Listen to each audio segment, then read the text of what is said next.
ও মায়েরা, কারোর নাম ফাটে কখন? যখন তার কপালে লক্ষ্মী লাভ হয়। কপালে যদি লক্ষ্মী লাভ হয়, লক্ষ্মীর নানা রূপ হতে পারে, তা লক্ষ্মী যদি কপালে লাভ হয় তার নাম ফাটে। যেমন মনে করুন আপনার কোন একটা চায়ের দোকানে একটা ছেলে কাপ প্লেট ধোয়ে, আর যেই চা খেতে আসে সে বকা দেয় তাকে, এই ছেলে প্লেট নিয়ে যা, পরিষ্কার কর। কিন্তু সেই ছেলেটি যদি একটা লটারির টিকিট কেটে 1 কোটি টাকা পায়, বলুন কি অবস্থা হবে? তখন কেউ আর তাকে বকা দেবে? তখন ওই ছেলেটার নাম পেপারে ছড়িয়ে যাবে, অমুক ছেলে চায়ের দোকানে কাপ প্লেট ধোয় কিন্তু সে লটারিতে 1 কোটি টাকা পেয়েছে। তখন দেখবেন সেইখানের যিনি মন্ত্রী তিনিও ছুটে আসছেন তার সঙ্গে দেখা করার জন্য, যদি একটু চাঁদা পাওয়া যায়, যদি একটু পার্টির চাঁদা পাওয়া যায়, তাই না? তো যে সারা জীবন বকা খেয়েছে লোকের কাছে, সে যখনই 1 কোটি টাকার একটা লটারি পেয়েছে, অমনি দেখবেন পৃথিবী জুড়ে তার নাম সবাই জেনে গেছে। ঠিক তেমনি বৃন্দাবনের নাম শাস্ত্রের পাতায় পাতায় কেন? না তার কপালে লক্ষ্মী লাভ হয়েছে। এখানে লক্ষ্মীটা কি? না শ্রীকৃষ্ণের চরণ কমল। দেবকী সুত পদাম্বুজ লব্ধ লক্ষ্মী। দেবকী সুত মানে দেবকীর ছেলে অর্থাৎ কৃষ্ণ। দেবকী সুত পদাম্বুজ মানে শ্রীকৃষ্ণের চরণ কমল। দেবকী সুত পদাম্বুজ লব্ধ লক্ষ্মী। চরণ কমল রূপী লক্ষ্মী লাভ করেছে বৃন্দাবন হৃদয়ে, তাই শাস্ত্রের পাতায় পাতায় তার নাম। এবার শ্রীকৃষ্ণ এসে কি করলেন? পৃথিবীর বড় বড় ধর্ম মোটামুটি 4টে ধর্ম। আমি বড় বলতে বোঝাচ্ছি জনসংখ্যা যে ধর্মে বেশি। সব ধর্মেরই নিজস্ব দর্শন আছে, নিজস্ব সাহিত্য আছে, নিজস্ব মূল্য আছে। সব ধর্মের সমান মূল্য ঈশ্বরের কাছে। ঈশ্বরের কাছে কোনো ধর্ম বড়, কোনো ধর্ম ছোট নয়। যেসব লোকেরা নিজের ধর্মকে শ্রেষ্ঠ করতে গিয়ে অন্য ধর্মকে অসম্মান করে, তারা বোকামি করে, তারা অন্যায় করে। ঈশ্বরের কাছে সব ধর্মই সমান। মনে করুন একটা বাবার 4টে যদি ছেলে থাকে, 4টে ছেলের মধ্যে একটা ছেলেকে যদি নিন্দে করেন আর একটা ছেলেকে প্রশংসা করেন, বাবার কি খুব ভালো লাগবে? বাবার তো 4টেই ছেলে। ঠিক তেমনি ঈশ্বরের চরণ পাওয়ার জন্য সব ধর্ম সৃষ্টি হয়েছে। সব ধর্মের নিজস্ব দর্শন আছে, নিজস্ব সাহিত্য আছে, নিজস্ব চিন্তা ভাবনা আছে, নিজস্ব আচার অনুষ্ঠান আছে। কাজে কেউ যদি নিজের ধর্মকে বড় করতে গিয়ে অন্য ধর্মকে ছোট করে, তার মতন বোকা, তার মতো বুদ্ধিহীন লোক পৃথিবীতে আর কেউ নেই। তাহলে যে এক ধর্মে বলে ভগবানকে দেখা যায়, আর একজন ধর্মে বলছে ভগবানকে দেখা যায় না। এক ধর্ম বলছে ভগবানের মূর্তি আছে, এক ধর্ম বলছে ভগবানের মূর্তি নাই। আমরা কোনটা মানব? আপনি যদি নিরপেক্ষ মানুষ হন, আপনাকে সবটা মানতে হবে। আর আপনি যদি ওই বুলি শেখানো লোক হন, তাহলে আপনি যে কোনো একটা মানবেন। নিরপেক্ষ লোক যে হবে, তাকে সবটা মানতে হবে। মনে করুন জল, জল যখন ফ্রিজে রাখছেন, জল তখন বরফ হচ্ছে, আর ওই জলকেই যখন আপনি গরম করছেন, জল হয়ে যাচ্ছে ধোঁয়া। আর জল স্বাভাবিক অবস্থায় তরল থাকছে, তাই না? জলের 3টে রূপ। স্বাভাবিক অবস্থায় তরল, গরম করলে ধোঁয়া, আর ঠান্ডা করলে বরফ। কিন্তু আপনি যদি বলেন আমি ধোঁয়াটাকে মানি কিন্তু বরফটাকে মানি না, সেটা আপনার বোকামি, তাই না? আপনি নিরাকার ধোঁয়ারটাকে মানছেন, অথচ আকারযুক্ত বরফটাকে মানছেন না। জলেরই তো রূপ। জলই কখনো ধোঁয়া, জলই কখনো বরফ। যখন সেটা ধোঁয়া, তার আকার থাকছে না, আর যখন সেটা বরফ, তখন তার আকার থাকছে। তাহলে জল যখন ধোঁয়া হচ্ছে, সেটা তার নিরাকার রূপ। জল যখন বরফ হচ্ছে, সেটা তার মূর্তিমান রূপ, সাকার রূপ। আপনি বলছেন শুধু নিরাকার মানি, সাকার মানি না। তাহলে আপনি ধোঁয়াটাকে মানেন, বরফটাকে মানেন না। তাতে জলের কি যায় আসে? আপনার বোকামি প্রকাশ পায়। আপনি একটা বোকা, সেইটা প্রকাশ পায় যে আপনি জলের ধোঁয়াটাকে মানছেন কিন্তু জলের বরফটাকে মানছেন না। আপনি যদি নিরপেক্ষ মানুষ হন, আপনি যদি বিজ্ঞানের লোক হন, তাহলে আপনি ধোঁয়াটাকেও মানবেন, বরফটাকেও মানবেন, আবার তরল পদার্থটাকেও মানবেন, 3টিকেই মানবেন। ওই জন্য আমাদের শাস্ত্র বলছে যে কর্মযোগ জ্ঞান তিন সাধনের বসে ব্রহ্ম আত্মা পরমাত্মা ভগবান ত্রিবিধ প্রকাশ। যারা ভক্ত তাদের কাছে ভগবান মূর্তি ধারণ করে দেখা দেন, যারা যোগী তাদের কাছে ভগবান জ্যোতি স্বরূপে দেখা দেন, আবার যারা ব্রহ্মজ্ঞানী তাদের কাছে ভগবান নিরাকার ব্রহ্মরূপে ধরা দেন। তিনজনের কাছেই ভগবান ধরা দেন তার তিনটে রূপ, যেমন জল, ধোঁয়া আর বরফ, তেমনি পরমাত্মা, ব্রহ্ম এবং ভগবান। আপনি যদি একটা মানেন আর একটা না মানেন সেটা আপনার বোকামি হতে পারে, ভগবানের তাতে কিছু যায় আসে না। শুধু পুজো গ্রহণ করেছেন তা নয়, এত সুন্দর বাঁশি বাজিয়েছেন। গোবিন্দ বেণু মনোমাত ময়ূর নৃত্যম, এত সুন্দর তিনি বাঁশি বাজিয়েছেন বৃন্দাবনের হাটে মাঠে যে ময়ূর ভাবছে আকাশে মেঘ ডাকছে, বাঁশি তো নয় যেন আকাশে মেঘ ডাকছে, এই ভেবে পেখম তুলে নৃত্য করছে। গোবিন্দ বেণু মনোমাত ময়ূর নৃত্যম, আর সেই ময়ূরের নাচ দেখে বাঁশি শুনে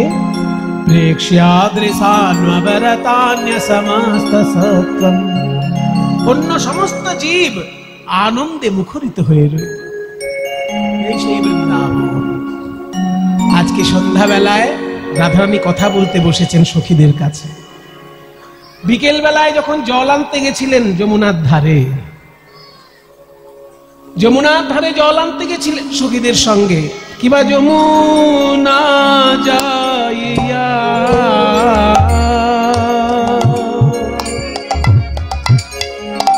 শ্যামের দেখিয়া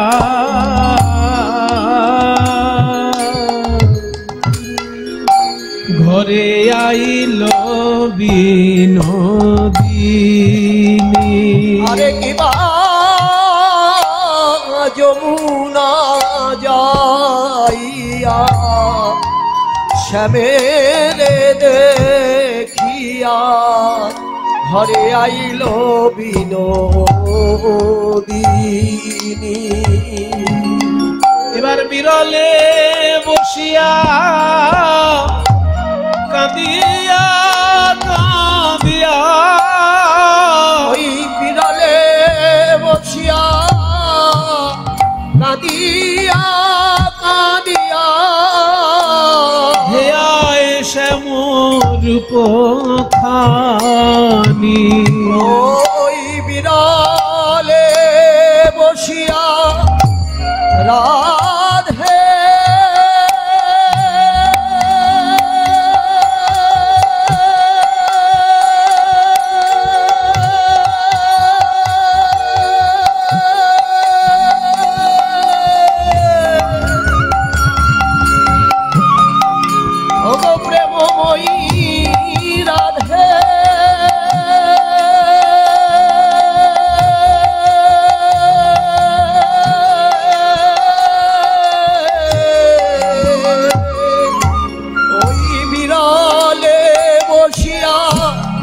কাঁদিয়া কাঁদিয়া শ্যামরূপ খানি।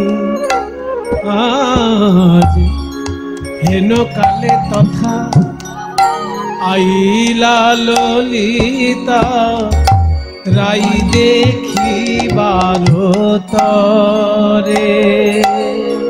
আজ হেন কালে তথা আইলা ললিতা রাই দেখিবার তরে। বলে কি লাগিয়া ধনী এমন হইলে অপরাধে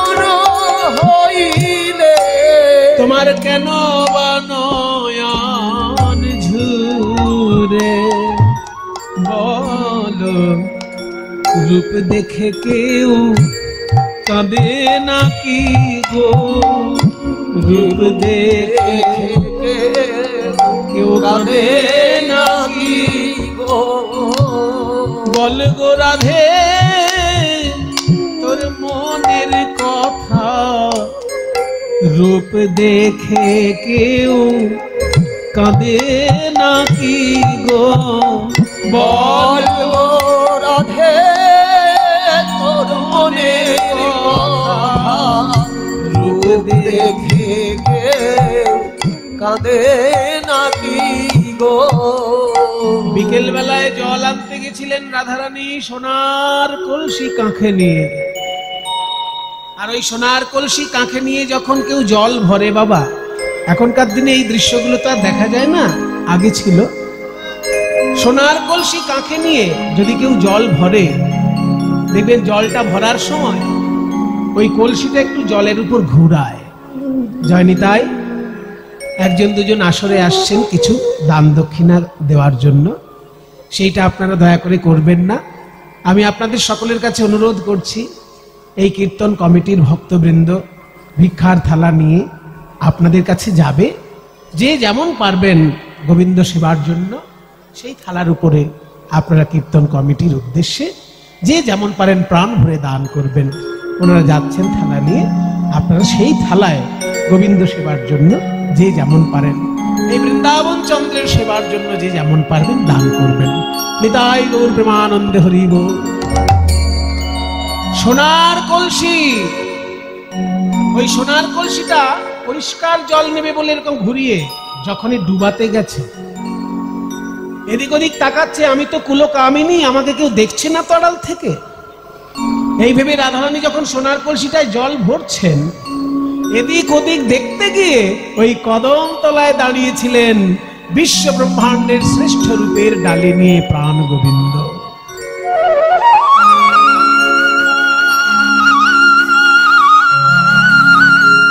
আর ওই বৃন্দাবন চন্দ্রের রূপে যেই না নয়ন গিয়েছে আমার রাধারানীর, হাত থেকে সোনার কলসি ভেসে গেল। সোনার কলসি ভেসে গেল হাত থেকে। খালি কলসিতে যখন বাড়িতে এসেছে, জটিলা কুটিলার কি বকাবকি, চোখের মাথা খেয়েছ, দেখতে পাও না? দামি সোনার কলসি দিয়ে পাঠালাম, জলে ভাসিয়ে দিয়ে চলে এলে। আহা, কোন বাপের ঘরের মেয়েকে জানে? ললিতা বিশাখা বলছে, দেখুন জটিলা মা, আমাদের রাধারানীর সোনার কলসি হারিয়ে ফেলেছে, নিশ্চয়ই অন্যায় করেছে। সোনা হারানো তো ভালো জিনিস নয়, তাও আবার সোনার কলসি, অন্যায় করেছে। কিন্তু তা বলে আপনি যা তা বলে ওকে কথা বলবেন না, কারণ রাধারানী হচ্ছে রাজার মেয়ে। আপনার সোনার কলসি যদি লাগে, একটা জায়গায় আমরা দুটো আনিয়ে দেবো ওর বাবার বাড়ি থেকে, কিন্তু ওকে যা তা বলে অসম্মান করবেন না। ওর মনের খবর আমরা নিচ্ছি, আপনি আমাদের কাছে ছেড়ে দিন রাধারানী। হ্যাঁ হ্যাঁ, তাই করো, ওই রাজকন্যাকে তোমরাই সামলাও, সোনার কলসি হারিয়ে এসেছে, পোড়াবো কি? রাধারানীকে নিয়ে ললিতা বিশাখা জটিলা কুটিলার হাত থেকে বাঁচিয়ে কুঞ্জবনে এনে বলছেন, বল রাধে, এবার আমাদেরকে বল, সোনার কলসি কি করে হারালি? লোকে সোনার আংটি হারাতে ইতস্তত, সোনার আংটি হারায় না লোকের, আর তুই সোনার কলসি হারিয়ে ফেললি? হ্যাঁ, এই তুই তো রাজার মেয়ে, তুই তো সাধারণ মেয়ে নয়, তুই অনেক পড়াশোনা করেছিস, বুদ্ধিমতী, তোর মেধা আছে, বুদ্ধি আছে, সোনার কলসি কি করে হারালি? রাধারানী বলছে, ললিতা রে, তোরাও কি আমার শাশুড়ি ননদির মতো অন্ধ হলি? হ্যাঁ, কি বলছিস? তোরা আমার নয়ন পানে নয়ন দিয়ে দেখ, অনুরাগের নয়ন যদি থাকে আমার পানে চেয়ে দেখ। আমি একটা কলসি ভাষায় এসেছি আর দুটো কলসি নিয়ে এসেছি, তার মানে আমি সোনার কলসি ভাষায় এসেছি, কিন্তু আমার নয়ন পানে চেয়ে দেয়। আমি দুটি নয়ন কুম্ভ ভরে এনেছি, দুটি নয়ন কুম্ভ ভরে এনেছি। গোবিন্দের রূপ সাগরে ডুবাইয়ে নয়ন কুম্ভ ভরে এনেছি। গোবিন্দের রূপ সাগরে ডুবাইয়ে যে দেখিবে কৃষ্ণানন তারে দিল বিধি দুটি তাহে দিল নয়। বিধি দুটি নয়। আমায় কেন কোটি নেত্র নাহি দিল,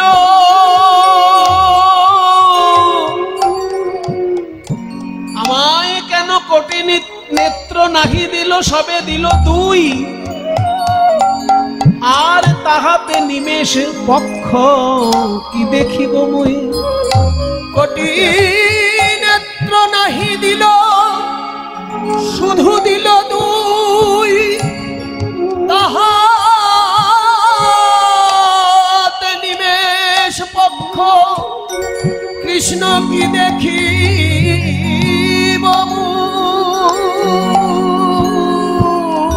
তবু আমার ভাগ্য ভালো, এই জগতে কিছু কিছু তো নয়নহীন প্রাণী আছে, তাদের থেকে আমার ভাগ্য ভালো যে আমার দুটি নয়ন আছে। সেই নয়নে আমি যা দেখেছি, যেমন দেখেছি তেমন তো বলা হবে না, কারণ দেখেছে দুটি নয়ন আর বলবে এই বদন।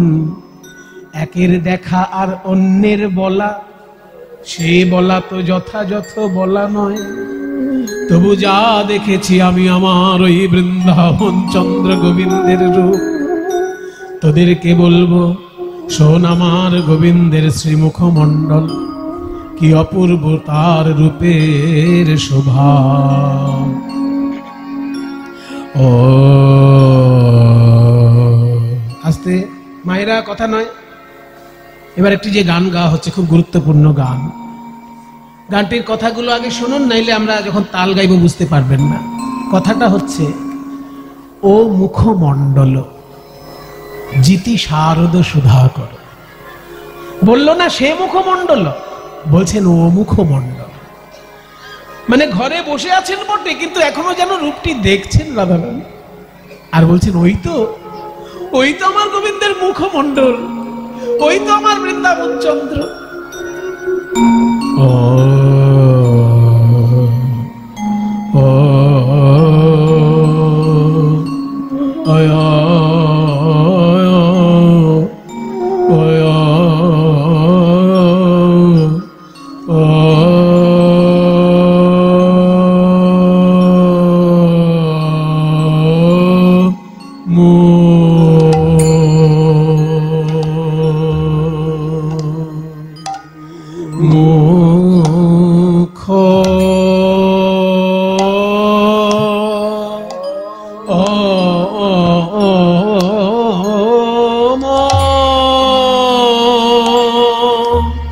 ও মুখমণ্ডল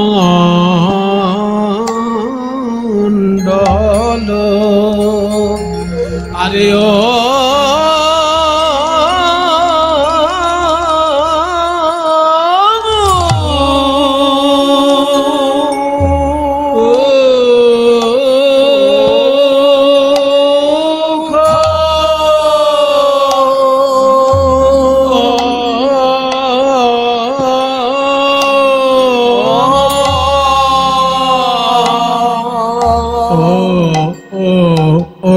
মুখমণ্ডল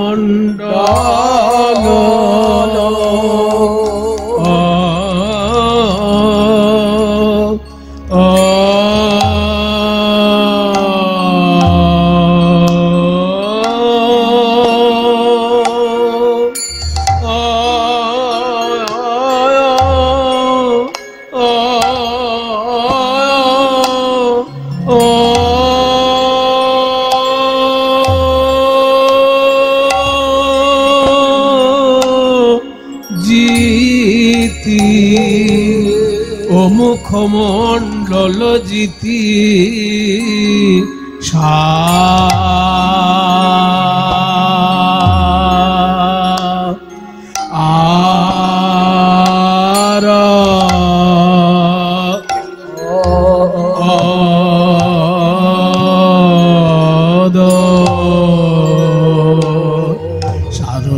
সুধা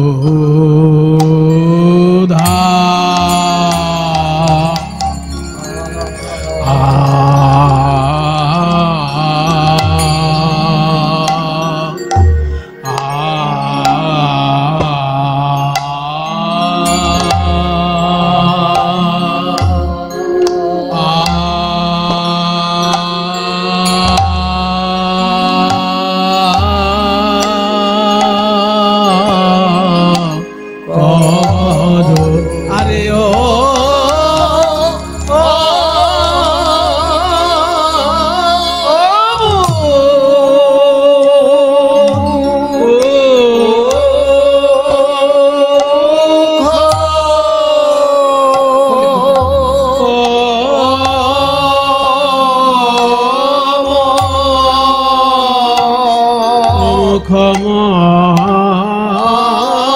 মুখমণ্ডল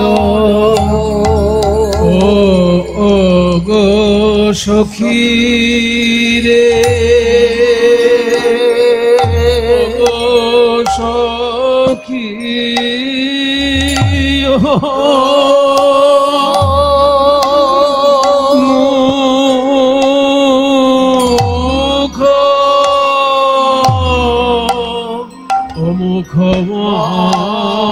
মুখমণ্ডল এই গো সখী সেজি আস্তে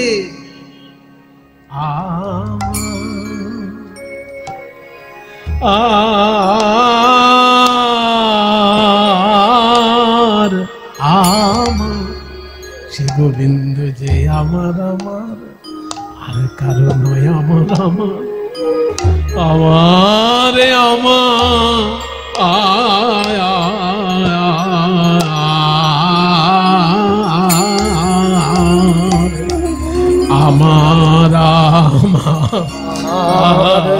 আমার সে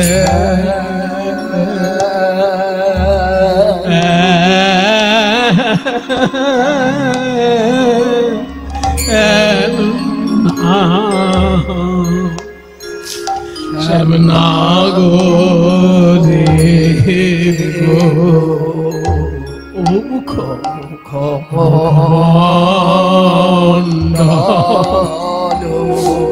এই গো সখী সে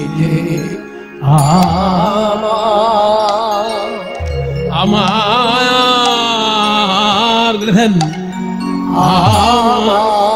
সেমক একবার যে দেখে ও যে দেখেছে তা সেই তো সেই তো যা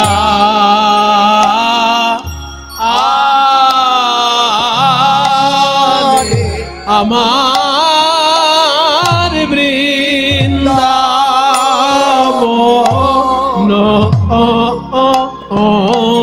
চাঁদে বৃন্দাবন চাঁদে একই মুখ রে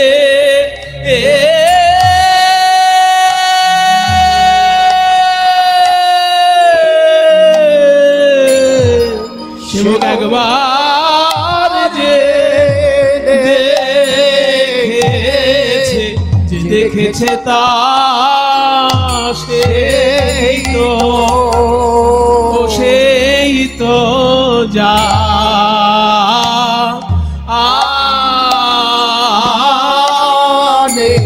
আমার বৃন্দাবন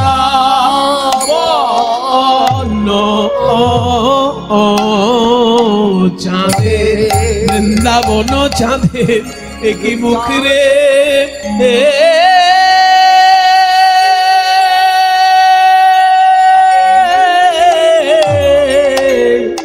সেমকে একবার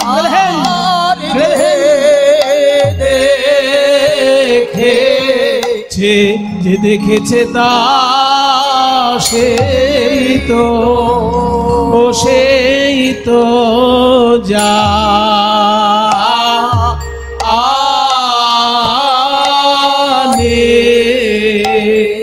কেবল সেই তো জানে, আমি জানবার কথা নয়, সেই তো জানে গো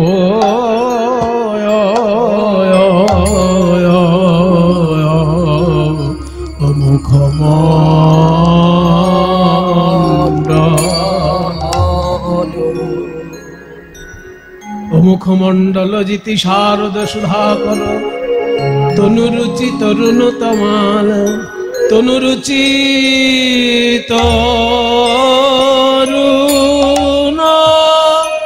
আরে কি তনু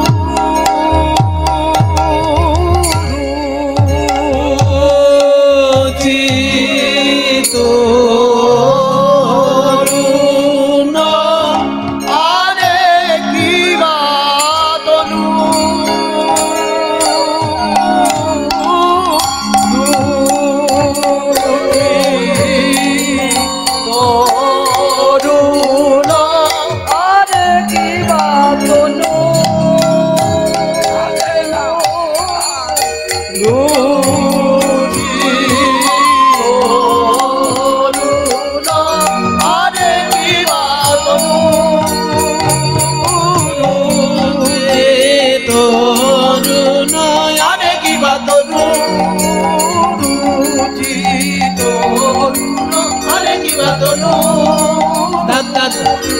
তরুণ আরে কি বা তরুণ যে তরুণ ও ও ও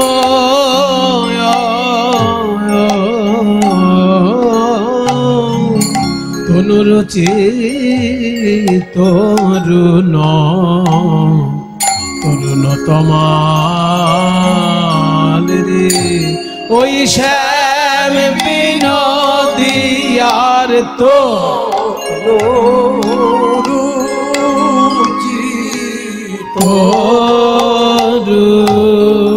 গোবিন্দের আমার তনু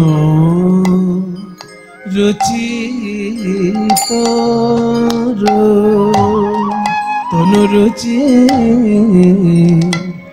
তরুণ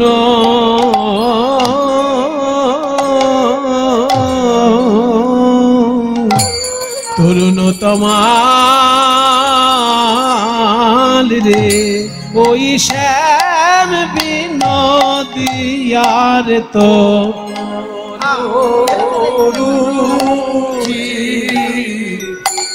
সখী রে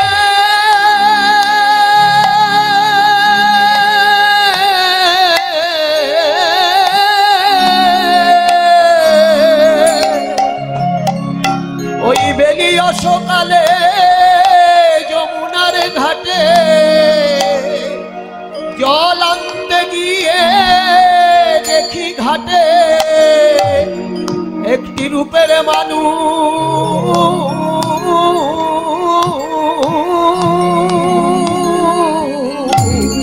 রূপের মানুষ বসে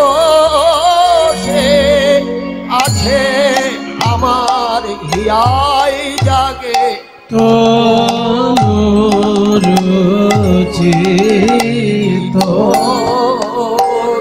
কি বলবো সখী রে চাঁদ যিনি শ্যামের বদন চাঁদ আর তমাল যিনি শ্যামের তনুখানি হঠাৎ দেখে আমার এই মনে হয় যেন নিষ্কলঙ্ক তমাল গাছে অকলঙ্ক পরিপূর্ণ চাঁদ ফলেছে হেই মা কিবা বাতার তনু সেই রূপ আমার হে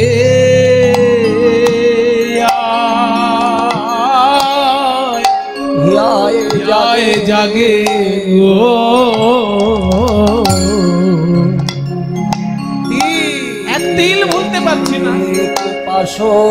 আমার হৃদয় আগুনে সেই রূপ রয়েছে সখী। তিলেক বাঁশরিতে নারী সখী রে, সেই রূপ আমার হিয়ায় জাগে গো।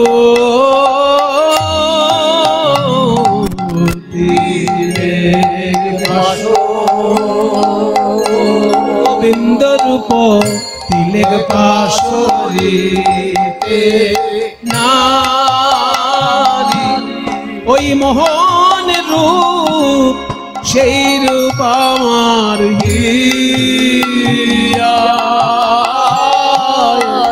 জাগে গো। তিলেক বাঁশরিতে নারী, গোবিন্দ রূপ আমার হিয়ায় জাগে গো। তিলেক ওই রূপ তিলেক বাঁশরিতে নারী, সেই রূপ আমার হিয়ায় জাগে গো। তিলেক বাঁশরিতে নারী, সেই রূপ আমার হিয়ায় জাগে গো।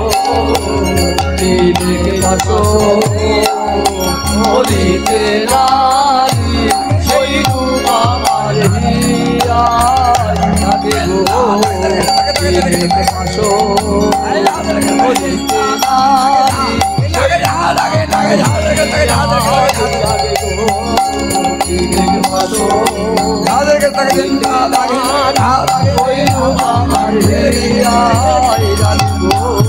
তিলেক বাঁশরিতে নারী, সেই রূপ আমার হিয়ায় জাগে গো।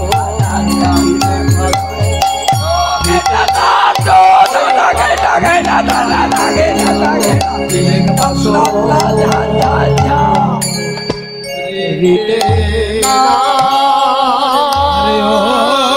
তনুরুচি তনুরুচি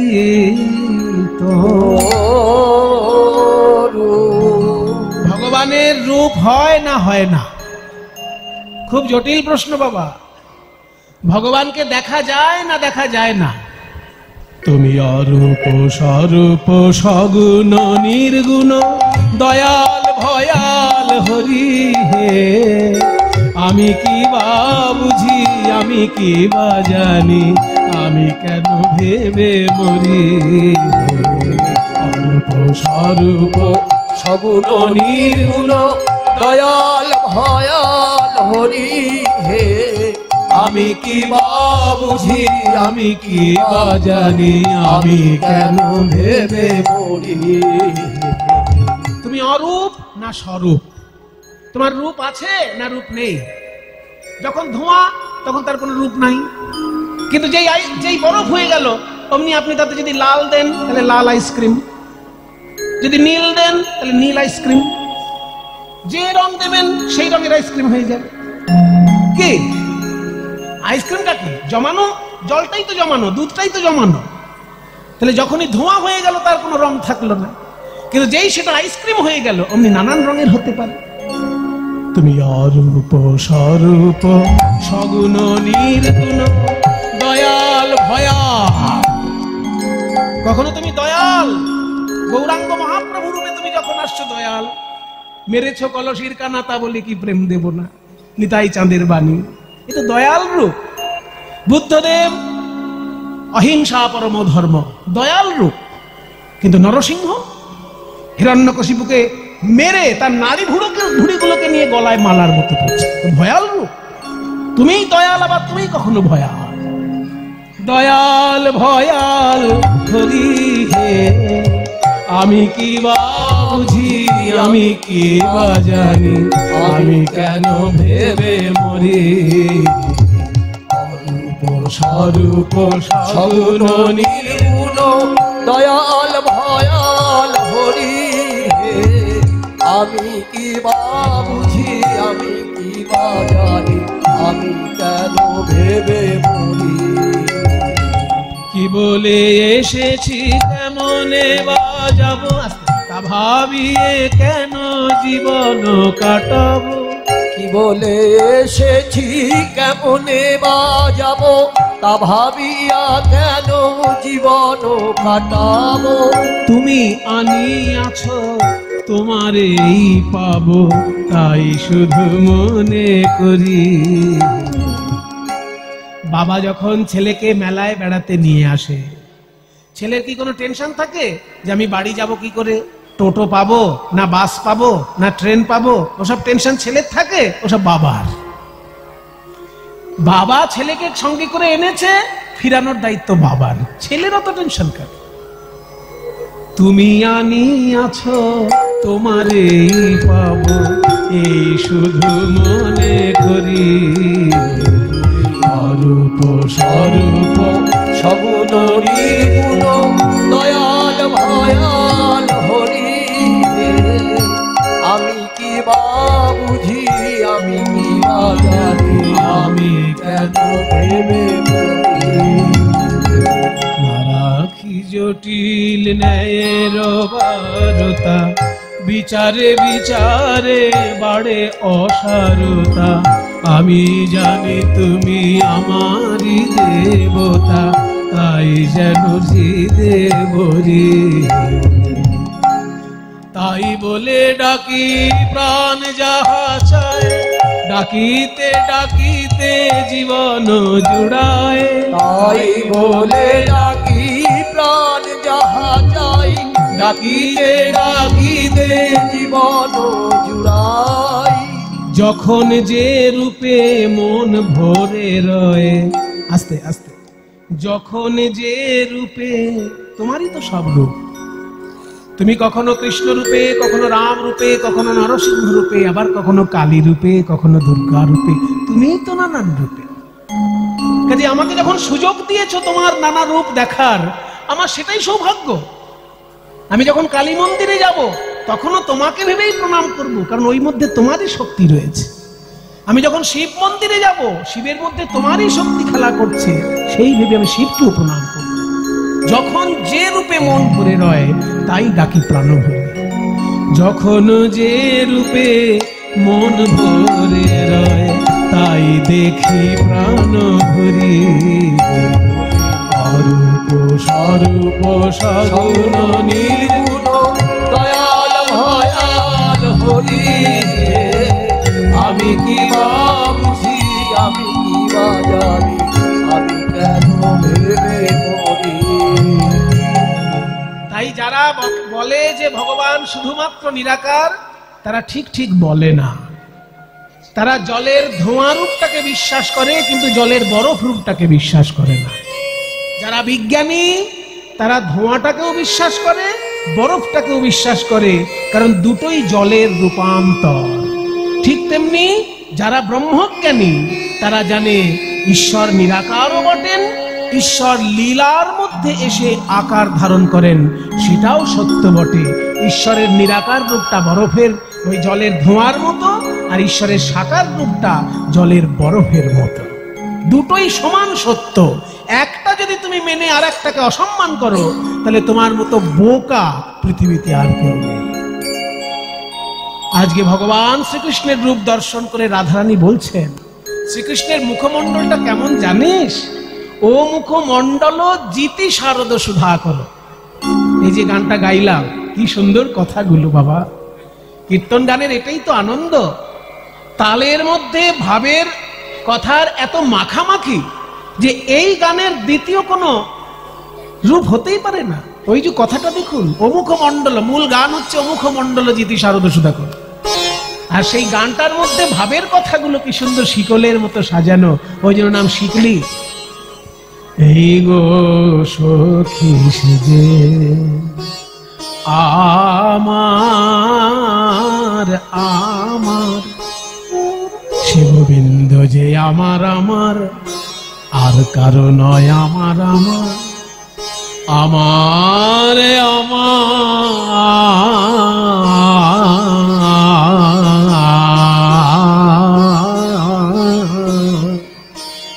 এইসব ভাব গুরু ধরে না শিখলে এইসব জিনিস আসবে না বাবা। এগুলো কখনো শুনে শুনে হয়ে যায় না। আমার পরম সৌভাগ্য, এই গান আমি যার কাছে শিখেছিলাম তিনি শ্রী নীলমণি দাস মহাশয়। এই মুর্শিদাবাদের বড় বিখ্যাত গায়ক ছিলেন যামিনী মুখোপাধ্যায়। ওই যামিনী মুখার্জির দোহার ছিলেন নীলমণি দাস। তিনি এই গানটি আমাকে শিখিয়েছেন। এই যে কথা, কথার সঙ্গে যে সুর, তার সঙ্গে ভাব, এগুলো অন্য কোনো গানে এত আন্তরিকতার সঙ্গে বলা হয় বলে আমার মনে হয় না। সে গোবিন্দ যে আমার আমার আর কারো নয় আমার আমার আমারে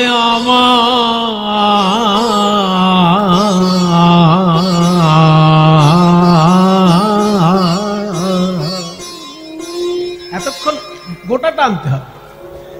আমার আমার না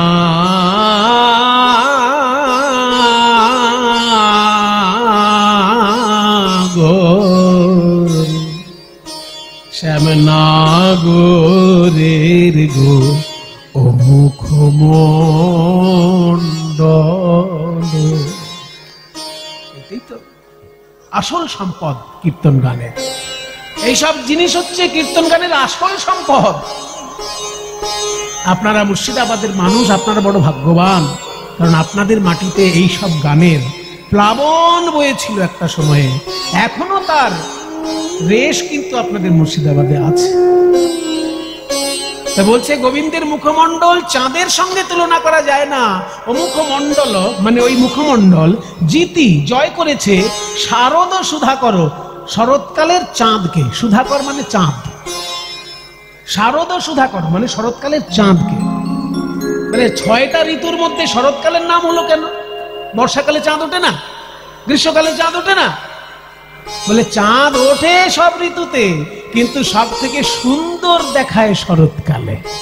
মায়েরা একটু দেখবেন আকাশের দিকে, বর্ষাকালে চাঁদ দেখবেন মেঘে ঢেকে দিল, গ্রীষ্মকালে চাঁদ ঠিক ঠিক ফুটে ওঠে না। কোন কালেই অত সুন্দর দেখা যায় না শরৎকালে যত সুন্দর। শরৎকালে দেখবেন 2টো পূর্ণিমা আছে। একটা হচ্ছে দুর্গাপুজোর পরে লক্ষ্মী পুজোর পূর্ণিমা, ওকে বলে কোজাগরী পূর্ণিমা। কোজাগরী মানে কে জেগে আছো। আজকে যে লক্ষ্মী ঠাকুরের উপাসনা হবে, কে জেগে আছো মায়ের জন্য, যে জেগে থাকবে সেই মায়ের কৃপা পাবে, ওই জন্য নাম কোজাগরী। তাহলে লক্ষ্মী পুজোর পূর্ণিমার রাতে সুন্দর চাঁদ ওঠে, হ্যাঁ। আর লক্ষ্মী পুজোর পরের পূর্ণিমাটাই হচ্ছে রাস পূর্ণিমা। এই 2টো পূর্ণিমাকে বলা হয় শরৎকালের পূর্ণিমা। প্রত্যেকটি ঋতুতে 2টো করে পূর্ণিমা হবে তো, শরৎকালেও 2টো পূর্ণিমা, একটা হচ্ছে লক্ষ্মী পুজোর রাতে আর একটা হচ্ছে রাস পূর্ণিমার রাতে। এই 2টো রাতেই আপনারা আকাশের দিকে একবার দেখবেন, এত ফুটফুটে চাঁদের আলো যে সারা বছর আর দেখতে পাবেন না। ওই জন্য শরৎকালের চাঁদের সঙ্গে তুলনা করতে গিয়ে বলছে ওই শরৎকালের চাঁদের সঙ্গেও গোবিন্দের রূপের তুলনা হয় না। কেন? কেন? তাহলে তো অনেক কথা শুনতে হবে। আকাশের চাঁদের সঙ্গে গোবিন্দের বদন চাঁদের তুলনা যে হয় না, তার 6টি কারণ। 6টি। সংস্কৃতে আগে বলবো, তারপর বাংলায় ব্যাখ্যা করব। সংস্কৃতটা আগে বলে নি। নিষ্কলঙ্ক নিরাতঙ্ক পদ্মিনী প্রাণবল্লভ চতুষ্ষষ্টি কলহ কৃষ্ণ চন্দ্র ভাতি সদা ভুবি। নিষ্কলঙ্ক নিরাতঙ্ক পদ্মিনী প্রাণবল্লভ চতুষ্ষষ্টি কলহ কৃষ্ণ চন্দ্র ভাতি সদা ভুবি। হরি ওম হরি ওম হরি ওম হরি ওম হরি ওম হরি ওম হরি ওম হরি ওম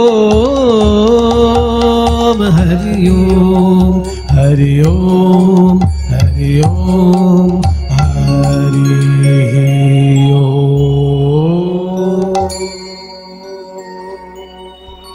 ছয়টি পার্থক্য আকাশের চাঁদের সঙ্গে কৃষ্ণের বদন চাঁদ।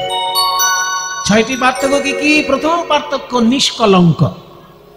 আকাশের চাঁদের গায়ে ছোপ ছোপ ছোপ ছোপ দাগ আছে, কালো কালো দাগ আছে, ওই জন্য আকাশের চাঁদকে বলা হয় কলঙ্কিত চাঁদ। আর আমার গোবিন্দের বদনে কোনো ছোপ ছোপ দাগ আছে? নিষ্কলঙ্ক চাঁদ। দ্বিতীয় পার্থক্য হলো নিরাতঙ্ক। আকাশের চাঁদের আতঙ্ক আছে, আতঙ্ক। কখন রাহু আমায় গিলে খায়, কখন রাহু আমায় গিলে খায়। এবার রাহু টাহু বেশি বললে আবার যারা বিজ্ঞান বেশি পড়াশোনা করেছে তারা বলে এইসব বাজে কথা, রাহু টাহু কিছু হয় না। আসলে রাহু হচ্ছে নেগেটিভ পাওয়ার। রাহু হয় না মানে নেগেটিভ পাওয়ার থাকবেই। পজিটিভ পাওয়ার যদি থাকে তাহলে নেগেটিভ পাওয়ার তো থাকবেই। চোখে দেখা যায় না, আলাদা কথা। এখানে রাহুর কথা যদি আপনি বিশ্বাস নাও করেন, চাঁদ কিন্তু আতঙ্ক কমেনি চাঁদের। আগে চাঁদ ভয় পেত রাহুকে, আর এখন চাঁদ ভয় পায় কাদের জানেন? বড় বড় বিজ্ঞানীকে ভয় পায়। কারণ বিজ্ঞানীরা যখন তখন রকেট নিয়ে চাঁদে চলে যাচ্ছে। এবার একটা পরমাণু বোমা যদি চাঁদে গিয়ে ফাটিয়ে আসে, তখন চাঁদ কি ভাববে? যে বাবা ভালো শান্তিতে ছিলাম, এরা আমার উপরে চড়ে এসে এখন পরমাণু ফাটাতে শুরু করেছে, তাই না? সেই জন্য আকাশের চাঁদের আতঙ্ক কিন্তু কমেনি। আগে রাহুকে ভয় পেত, এখন আবার বিজ্ঞানীদেরকে ভয় পায়, তাই না? তাই বলছে আকাশের চাঁদের আতঙ্ক আছে, কিন্তু কৃষ্ণ চাঁদের কোনো আতঙ্ক আছে? কৃষ্ণ চাঁদ যতদিন বৃন্দাবনে লীলা করেছেন, ছোটবেলা থেকে অসুর মারতে মারতে সারা জীবন অন্যায়ের বিরুদ্ধে লড়াই করেছে। ছোটবেলা থেকে অঘাসুর, বকাসুর, শকটাসুর, তৃণাবর্তাসুর, পুতনাবধ, কালীয় দমন, শুধু অসুর নাশ। আর তারপর যখন বড় হলো, বৃন্দাবন ছেড়ে যখন দ্বারকায়, যখন মথুরায় গেল, সেখানে আবার রাজনীতিতে জড়িয়ে পড়ল। সারা ভারতের রাজনীতিতে জড়িয়ে পড়ল। ভারতবর্ষের অসুস্থ রাজনীতিকে সুস্থ করে তবে শান্তিতে নিঃশ্বাস নিয়েছে গোবিন্দ। দ্বারকায় গিয়ে আরাম করেছে। যতদিন না অসুস্থ রাজনীতি সুস্থ হয়েছে ভারতের, ততদিন তিনি রাজনীতি ছেড়ে যান। যেই অসুস্থ রাজনীতিকে সুস্থ করলেন, তারপর দ্বারকায় গিয়ে বাড়ি বানিয়ে আরাম করে জীবনটা কাটান। তাহলে তিনি অন্যায়ের বিরুদ্ধে সারাক্ষণ লড়াই করার লীলা করেছেন, ওই জন্য নিরাতঙ্ক। দ্বিতীয় পার্থক্য গেল। তৃতীয় পার্থক্য কি? নিষ্কলঙ্ক নিরাতঙ্ক। পদ্মিনী প্রাণবল্লভ। আকাশের চাঁদ আকাশে থাকে, কিন্তু তার একটা প্রিয়া ফুল রূপে পৃথিবীতে থাকে। সেই ফুলটার নাম হচ্ছে শালুক ফুল। চাঁদ উঠলে শালুক ফুল ফোটে, তাই শালুক ফুলকে চাঁদের প্রিয়া বলা হয়। ওই জন্য কুমুদ বন্ধু, চাঁদের এক নাম কুমুদ রঞ্জন, আছে না নাম? কুমুদ রঞ্জন মল্লিক। তাহলে কুমুদ মানে শালুক ফুল, তার প্রিয়তম হচ্ছে চাঁদ। আকাশে সূর্য উঠলে পদ্ম ফুল ফোটে, আর আকাশে চাঁদ উঠলে শালুক ফুল ফোটে। কিন্তু মজার ব্যাপার, কৃষ্ণের বদন চাঁদ উদিত হলে আমার রাই কমলিনী উল্লসিত হয়। এখানে উল্টো, আকাশে চাঁদ উঠলে শালুক ফুল ফোটে, পদ্ম ফুল বুঝে যায়, ফোটে না। কিন্তু কৃষ্ণের বদন চাঁদ উদিত হলে আমার রাই কমলিনী উল্লসিত হয়ে ওঠেন, রায়ের নয়ন কমল উন্মিলিত হয়। তাই পদ্মিনীর প্রাণবল্লভ, পদ্মিনীর প্রাণবল্লভ তৃতীয় পার্থক্য। চতুর্থ পার্থক্য কি না? আকাশের চাঁদ হচ্ছে 16 কলায় পরিপূর্ণ। অমাবস্যার পরের দিন থেকে চাঁদের 1 কলা করে প্রতিদিন প্রকাশ পায়। অমাবস্যার পরের দিন প্রতিপদ বলা হয়, প্রথমা বলা হয় না, প্রতিপদ বলা হয়। দ্বিতীয় দিনকে দ্বিতীয়া বলা হয়, তৃতীয় দিন বলা হয় তৃতীয়া। এরকম প্রতিপদ, দ্বিতীয়া, তৃতীয়া, চতুর্থী, পঞ্চমী, ষষ্ঠী, সপ্তমী, অষ্টমী, নবমী, দশমী, একাদশী, দ্বাদশী, ত্রয়োদশী, চতুর্দশী, তারপর পূর্ণিমা। পূর্ণিমা পর্যন্ত 15 দিনে 15 কলা চাঁদ প্রকাশ হয়। তাহলে 16 কলায় পরিপূর্ণ হলো কি করে? আকাশের চাঁদে রয়েছে 15 কলা, আর 1 কলা চাঁদ রয়েছে শিবের জটায়। ওই শিবের জটায় 1 কলা চাঁদ, আর আকাশের চাঁদে 15 কলা, এই দুটো মিলে 16 কলায় পরিপূর্ণ চাঁদ। তাহলে 16 কলায় পরিপূর্ণ চাঁদ। আর কৃষ্ণচন্দ্র চতুষ্ষষ্টি কলহ চতুষ্ষষ্টি কলায় পরিপূর্ণ কৃষ্ণ চাঁদ, 64 গুণে গুণান্বিত শ্রীকৃষ্ণ, সেই জন্য 64 কলায় পরিপূর্ণ শ্রীকৃষ্ণ। একটা মানুষের কয়টি গুণ হতে পারে? একটা মানুষের গুণ একাধিক হতেই পারে। ভালো গান করে, ভালো নাচ করে, ভালো পড়াশোনা করে, ভালো কাজ করে,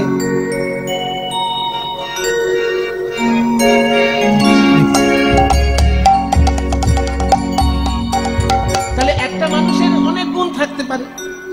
কি গো, থাকতে পারে না অনেক গুণ? এই তো কৃষ্ণদাকে দেখুন না, কত সুন্দর নেচে নেচে এই 70 বয়সেও খোল বাজাচ্ছে। আবার ওনাকে চাষ করতে বলুন, এখনই ভালো চাষ করতে পারবে। আবার পুজো করতে বলুন, দুর্গা পুজো খুব ভালো করে। তাহলে নানা রকমের গুণ ওনার ভেতরে রয়েছে। একটা মানুষের একাধিক গুণ থাকতে পারে। শাস্ত্র বলছে মানুষের গুণ সব থেকে বেশি হতে পারে 50টা। 50টার বেশি গুণ একটা মানুষের হয় না। আর দেবতাদের মধ্যে গুণ হয় 55টা। আর দেবতাদের মধ্যে শ্রেষ্ঠ বিষ্ণু, বিষ্ণুর গুণ হচ্ছে 60টা গুণ। আর শ্রীকৃষ্ণের মধ্যে ওই শ্রী বিষ্ণুর 60টি গুণ আছে, তার সঙ্গে আরো 4টি গুণ তার নিজস্ব আছে। সেই 4টি গুণ কি কি? লীলা প্রেম না প্রিয়াধিক্য, মাধুর্যে বেনু রূপয়, লীলা প্রেম না প্রিয়াধিক্য, মাধুর্যে বেনু রূপয়, ইতি অসাধারণং প্রগতং গোবিন্দস্য চতুষ্টয়ম, ইতি অসাধারণং প্রগতং গোবিন্দস্য চতুষ্টয়। মানুষের গুণ 50, দেবতার গুণ 55, নারায়ণের গুণ 60। আর শ্রীকৃষ্ণের মধ্যে নারায়ণের 60টা গুণ আছে, তারপরেও 4টে গুণ আছে।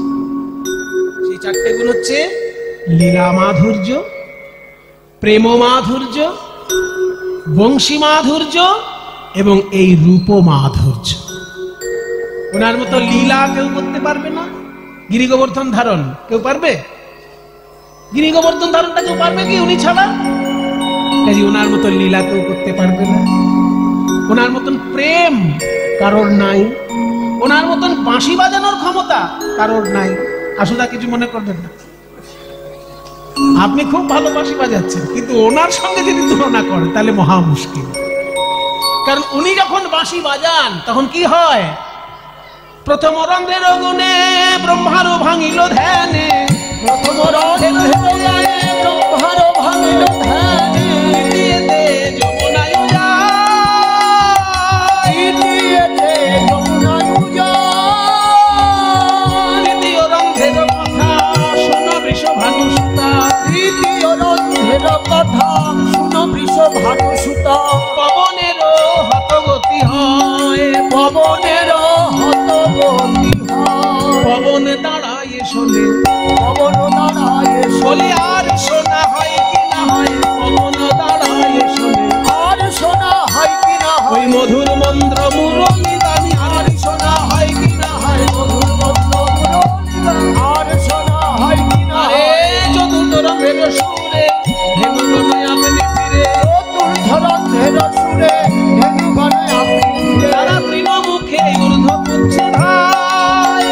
তারা তৃণমুখে ঊর্ধ্ব পুচ্ছে ধায়, তোমার হলাম তোমার হলাম, তোমার হলাম তোমার হলাম, উচ্চ পুচ্ছ করে বলে তোমার হলাম তোমার হলাম, উচ্চ পুচ্ছ তুলি বলে চরণ ছাড়া করো না হে, পুচ্ছ তুলি বলে চরণ ছাড়া করো না হে, উচ্চ পুচ্ছ তুলি বলে তোমার হলাম তৃণমুখে ঊর্ধ্ব পুচ্ছে ধায়, পঞ্চম রন্ধ্রের গানে গোপিকার বিধে প্রাণে, পঞ্চম রন্ধ্রের গানে গোপিকার বিধে প্রাণে, তারাই আলু থালু পাগলিনী ধায়, আলু থালু আলু থালু পাগলিনী ধায়, ষষ্ঠ রন্ধ্রের গানে, 6 রন্ধ্রে কি হয় বলি? ষষ্ঠ রন্ধ্রের গীতে কদম্ব হয় বিকশিতে, ষষ্ঠ রন্ধ্রের গীতি কদম্ব হয় বিকশিতি, ষড় ঋতু একত্রে বয়, ষড় ঋতু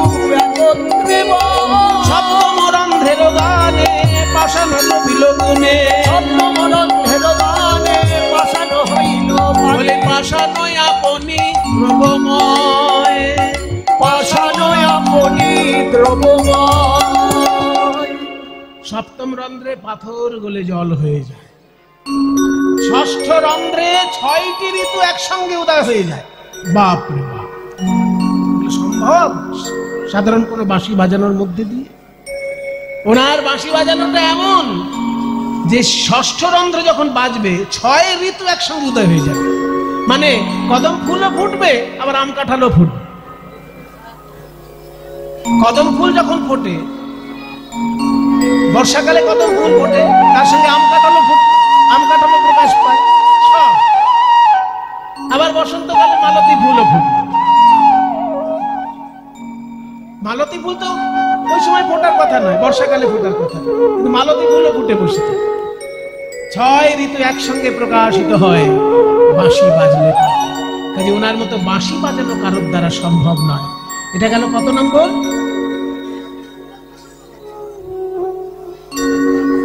না, এখনো শেষ হয়নি। নিষ্কলঙ্ক নিরাতঙ্ক পদ্মিনী প্রাণবল্লভ 64 কল, ওই 64 কলাটা চলছে এখন। 64 গুণের মধ্যে 60খানা গুণ নারায়ণের, আর 61 নম্বর গুণ হচ্ছে লীলা মাধুর্য, 62 গুণ হচ্ছে প্রেম মাধুর্য, 63 নম্বর গুণ হচ্ছে বংশী মাধুর্য, আর 64 নম্বর গুণ যেটা, সেটা হচ্ছে রূপ ও মাধুর্য। তাই ওনার মতো রূপ আর কারোর হয় না। 64 কলায় কৃষ্ণ, 16 কলায় চাঁদ। চাঁদের সঙ্গে তুলনা হলো না। তাহলে চাঁদের সঙ্গে যে তুলনা হলো না, 4টে কারণ হলো, আরো 2টো বাকি আছে। আর 2টো কি কি বলছে? কৃষ্ণচন্দ্র ভাতি সদা। সদা মানে সব সময়। আকাশের চাঁদ সব সময় দেখা যায় না বাবা। আকাশের চাঁদ অমাবস্যার দিন দেখতে পাবেন না, মেঘলা আকাশ থাকলে দেখতে পাবেন না, কুয়াশা থাকলে দেখতে পাবেন না, সবসময় চাঁদ দেখা যাবে। কিন্তু কৃষ্ণ চাঁদ ভক্তের হৃদয়ে উদিত হলে দিবানিশি উজ্জ্বল হয়ে প্রকাশ পায়। আর ষষ্ঠ পার্থক্য কি না? কৃষ্ণচন্দ্র ভাতি সদা ভুবি। ভুবি মানে এই ভূলোকে। আকাশের চাঁদকে দেখতে গেলে, ছুতে গেলে আকাশে যেতে হবে, কিন্তু রাধারানী বলছেন আমি যদি কৃষ্ণ চাঁদকে দেখতে চাই, ছুতে চাই, তাহলে এই যমুনার তীরে গেলেই হবে, ভূলোকে প্রকাশ পাচ্ছে। তাই 6টি পার্থক্য আকাশের চাঁদের সঙ্গে কৃষ্ণ চাঁদের। অমুখ মন্ডল যদি শারদ সুধা করো তনুরুচি তরুণ তমাল। অঙ্গটা দেখে মনে হচ্ছে তমাল গাছ, আর বদনটি দেখে মনে হচ্ছে চাঁদ। হঠাৎ থেকে মনে হচ্ছে তমাল গাছে যেন চাঁদ খুলেছে। তারপর কি দেখলি? তারপর কি দেখলাম? চূড়ায় দেখলাম কি জানিস? সুন্দর একটি ময়ূরের পালক। আরে কি বাচু, মধ্যম বীর বিক্রম তার। চূড়ে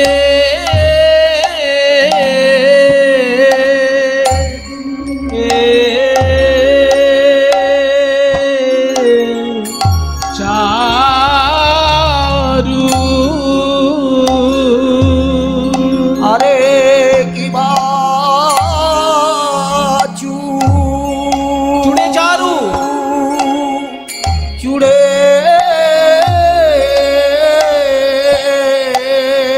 ওগো তাই না কত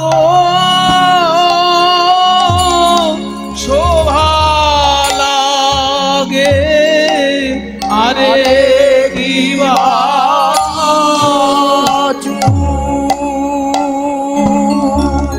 চূড়ে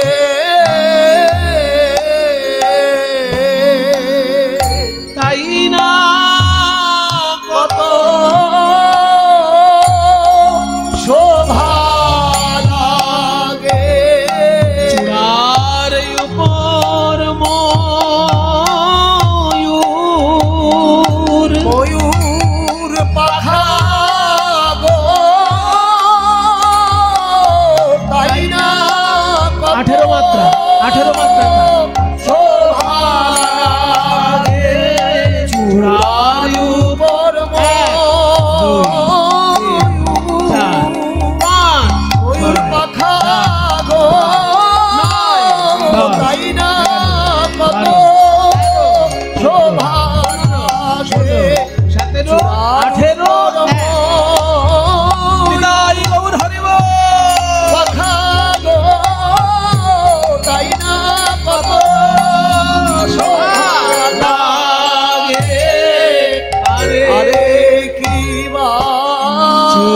চূড়ে চারু চারু শিখণ্ড মণ্ডিত চূড়ে চারু শিখণ্ড মণ্ডিত মালতী মধুকর মান এই এখনই দেখে এলাম মালতী দেখলাম ভ্রমর পাতি পাতি সারি সারি বসেছে গো মালতী মালে ভ্রমর পাতি পাতি গোবিন্দের প্রেম মধু পিবে বলে তারা প্রেমানন্দে গুন গুন করে প্রেম মধু পিবে বলে প্রেমানন্দে গুন গুন করে প্রেম মধু পিবে বলে প্রেমানন্দে গুন করে প্রেম মধু শিবে বলে প্রেমানন্দে গুন করে প্রেম মধু পিবে বলে ভ্রমর ঝাঁকে ঝাঁকে ঝাঁকে বসে মালতী মধুকর মালে ধনী ধনী বনি বনি নব নাগর কান সখী ধনী ধনী ধনী যে চাঁদ বদন সাজাইয়েছে ব্রজে সেও তো ধনী ধনী ধনী ধনী যে ওই চাঁদ বদন সাজাইয়েছে ব্রজে সেও তো ধনী ধনী ধনী ধনী যে ওই রূপে নয়ন দিলে সেও তো ধনী ধনী ধনী যে ওই রূপে নয়ন দিল ব্রজে সেও তো ধনী ধনী ধনী ধনী বলছে যারা ওই রূপ দেখেছে সে ধনী ধনী মানে ধন্য মায়েরা শুনে রাখো বলছে ধনী ধনী বনি নব নাগরকা এখানে ধনী বানানটা হচ্ছে ধ দন্তের নয় হস্যি ধনী কিন্তু তিনটে মানে আছে ধ দন্তের নয় দীর্ঘি ধনী মানে বড় লোক টাকা পয়সা আছে যার ধনী লোক সেটা হচ্ছে ধ দন্তের নয় দীর্ঘি ধন আছে যার ধনী আর ধয় বফলা দন্তের নয় হস্যি ধনী ওটা মানে শব্দ আর শুধু ধ দন্তের নয় হস্যি ধনী এটা কীর্তনে পদাবলী সাহিত্যে ব্যবহার হয় এই ধ্বনিটার মানে হচ্ছে ধন্য ধনী ধনী মানে ধন্য ধন্য এখানে ধনী শব্দের অর্থ ধন্য যে ওই রূপ দেখেছে সে ধনী যে ওই রূপ সাজিয়েছে সে ধনী আর যে ওই রূপের কথা বলছে সেও ধনী বলে আর কি কেউ ধনী আছে বলে আরো এক প্রকারের ধনী আছে যারা দেবে জয় ধ্বনি ব্রজে সেও তো ধনী যারা দেবে জয় ধ্বনি ব্রজে সেও তো ধনী জয় রাধে গোবিন্দ বলে যারা দেবে জয় ধ্বনি ব্রজে সেও তো ধনী রহয়ে ত্রিভঙ্গ ত্রিভুবন মন মোহন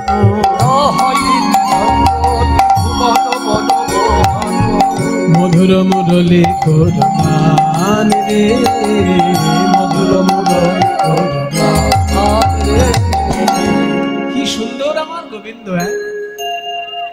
বাংলার মুসলমান কবি কাজী নজরুল ইসলাম তিনিও গোবিন্দের রূপে নয়ন দিয়ে কি সুন্দর গান লিখেছেন ভক্তের চোখের জলে ভেসে যায়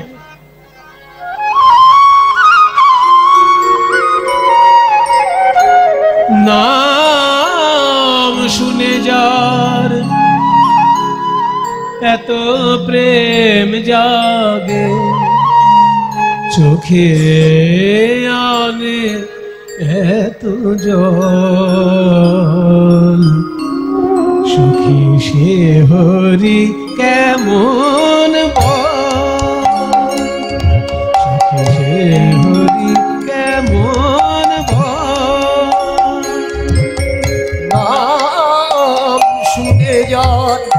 এত প্রেম জাগে চোখে আনে এত জল। সে হরি কেমন সে কি আসে এই পৃথিবীতে, কাহে রাধা নাম বাঁশরীতে। সে কি আসে আসে পৃথিবীতে, গাহে রাধা নাম বাঁশরীতে। যার অনুরাগে বিরহ যমুনা হয়ে ওঠে চঞ্চল। সে হরি কেমন বল, নাম শুনে যার এত প্রেম জাগে চোখে আনে এত জল। সে হরি কেমন বল। শুনেছি কৃষ্ণের 108টা নাম আছে, আবার গোপালের সহস্র নাম আছে, কিন্তু কোন নামে তাকে কাছে পাওয়া যায় সখী, কাছে পাওয়া যায়? তারে কি নামে ডাকিলে আসে, সারে মামা মাগরে রে পা মা পা রে পা মামা গরে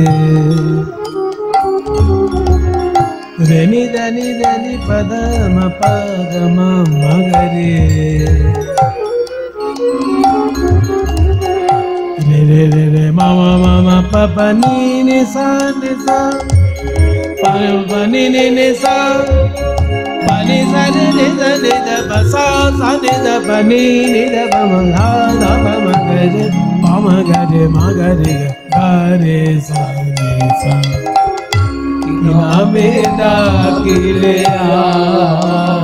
আসে কোন রূপ কোন গুণ পাইলে সে রাধা সম ভালোবাসে কি নামে ডাকিলে আসে কোন রূপ কোন গুণ পাইলে সে রাধা সম ভালোবাসে। সখী শুনেছি সে নাকি কালো জালে কেমনে সে এত আলো। সখী শুনেছি সে নাকি কালো জালে কেমনে সে এত আলো। আবার মায়া ভুলাইতে মায়া বিষে নাকি করে গো মায়ার ছল। সখী সে হরি কেমন নাম শুনে যার এত প্রেম জাগে চোখে আনে এত জল। সখী সে হরি কেমন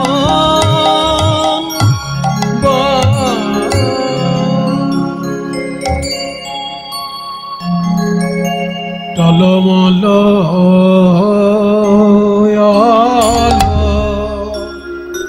অলকা অলকা মানে চুল আঁচড়ানোর পর যে চুলগুলো বেরিয়ে থাকে গোল গোল হয়ে।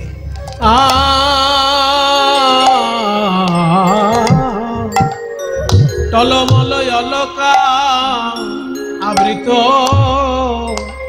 আবৃত মুখ ঝল ঝলক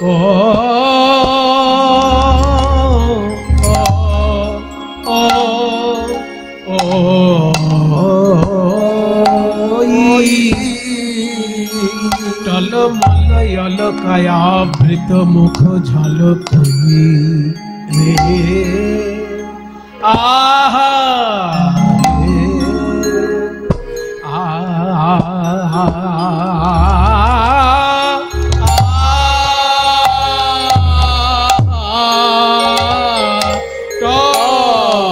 টলমল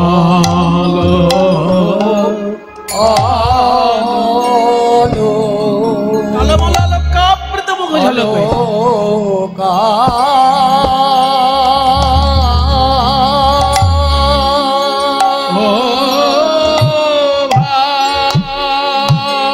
ভাঙো কি ধনু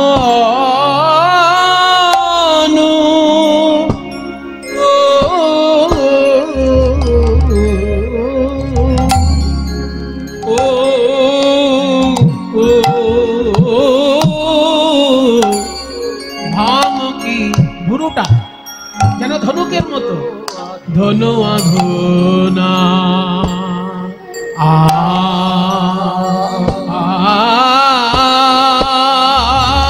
আন রে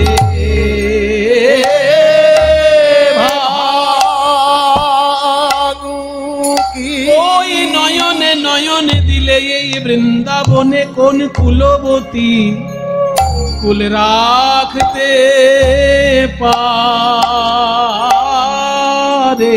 ওই নয়নে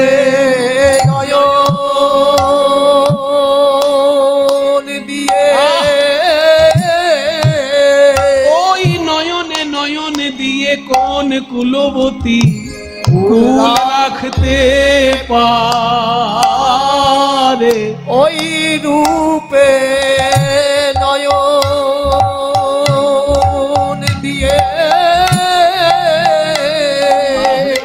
বন্ধনী কুল রাখতে পারে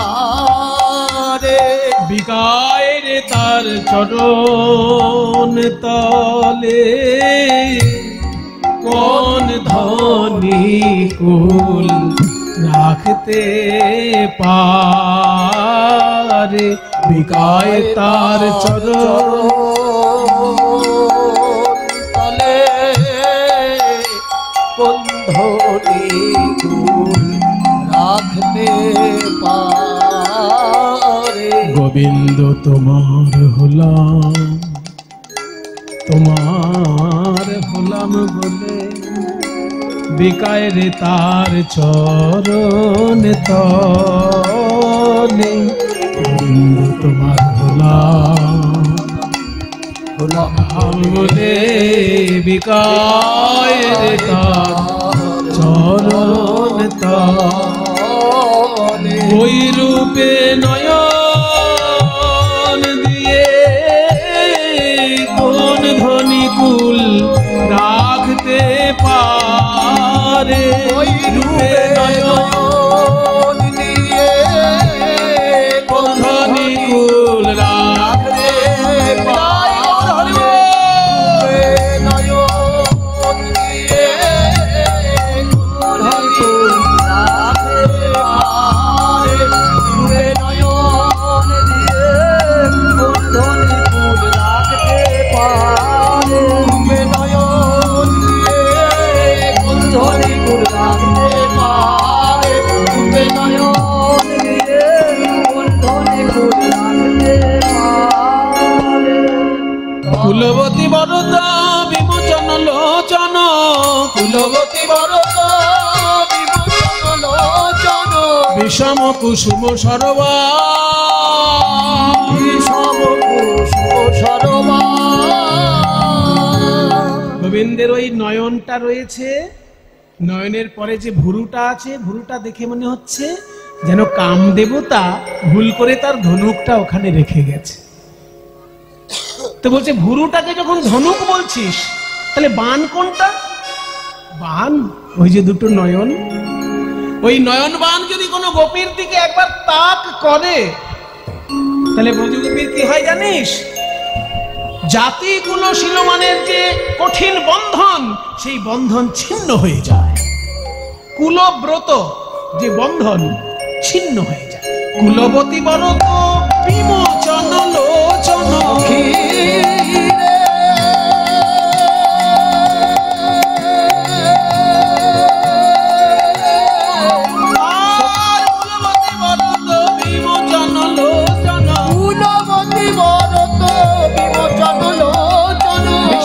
কুসুম সরবান বিষম কুসুম সরবান আর কি দেখলি এবার শেষ কথা বলবো, ওই বদন মণ্ডলের শেষ কথাটা এবার বলবো। গোবিন্দের যে অধর, অধর মানে জানিস তো নিচের ঠোঁটটা, এই উপরের ঠোঁটকে বলে ওষ্ঠ আর নিচের ঠোঁটকে বলে অধর। তো গোবিন্দের এই অধরটা এত লাল টকটকে, দেখে মনে হচ্ছে যেন বাঁধুলি ফুলের সঙ্গে বন্ধুত্ব আছে। বাঁধুলি বন্ধু অধরে মধু মাখন, বাঁধুলি বন্ধু অধরে মধু মাখন, বাঁধুলি বন্ধু অধরে মধু মাখন, বাঁধুলি বন্ধু আহা বাঁধুলি বন্ধু, বাঁধুলি বন্ধু বাঁধুলি বন্ধু অধরে মধু মাখন, বাঁধুলি বন্ধু অধরে মধু মাখন, মধুর মধুর মৃদু হাস রে, মধুর মধুর আসরে। এই শ্রীধাম বৃন্দাবনে লোকে আগে কথা বলে বলে তবে হাসে, বধূ কথা কইবার আগে আমার বধূ কথা কইবার আগে, আমার বধূ কথা কইবার আগে, আমার বধূ কথা কইবার আগে, আমার বধূ কথা কইবার আগে, মধুর মধুর আসরে। এই শ্রীধাম বৃন্দাবনে লোকে আগে কথা বলে বলে তবে হাসে, আমার বধূ কথা কইবার কথা কইবার আগে, আমার বধূ কথা কইবার আগে, আমার বধূ কথা কইবার আগে, মধুর মধুর আসরে। जो छुया मोदे मदन मद मंथर, ছুঁয়া মনে মদন মদ মন্থর, অনন্তহি গোবিন্দ দাস। অনন্তহি গোবিন্দ দাস। এত সুন্দর পদ যিনি রচনা করেছেন সেই অমুখ মণ্ডল থেকে এই গোবিন্দ দাস পর্যন্ত, এই পদের লেখক গোবিন্দ দাস মহাশয়। তার যদিও পিতৃভূমি এই মুর্শিদাবাদ, কিন্তু তিনি বড় হয়েছেন মামার বাড়িতে, বর্ধমান জেলার শ্রীখণ্ড, শ্রীখণ্ডেই তিনি বড় হয়েছেন, কিন্তু তার পিতৃভূমি যেটা সেটাই মুর্শিদাবাদের ভগবান গোলার কাছে বুধরি বলে একটা জায়গা আছে, বুধরি শ্রীপাঠ ভগবান গোলার কাছে, ওইটাই তাদের পিতৃভূমি, মূল ভূমি আর কি। তা গোবিন্দ দাসের এত সুন্দর পদ, সবাই মিলে একটু তার উদ্দেশ্যে প্রণাম করবেন। বলছি ওই রূপ তোমরাও দেখো, ওই রূপ তোমরাও দেখো, যেই রূপ দেখলো রাধা, যে রূপে রাধার মন বাঁধা, যেই রূপ দেখলো রাধা, রাধার মন বাঁধা, রাধার মন বাঁধা, যেই রূপ দেখলো রাধা, বলি সেই রূপ তোমরাও দেখো। ভনতহি গোবিন্দ দাস, ভনতহি গোবিন্দ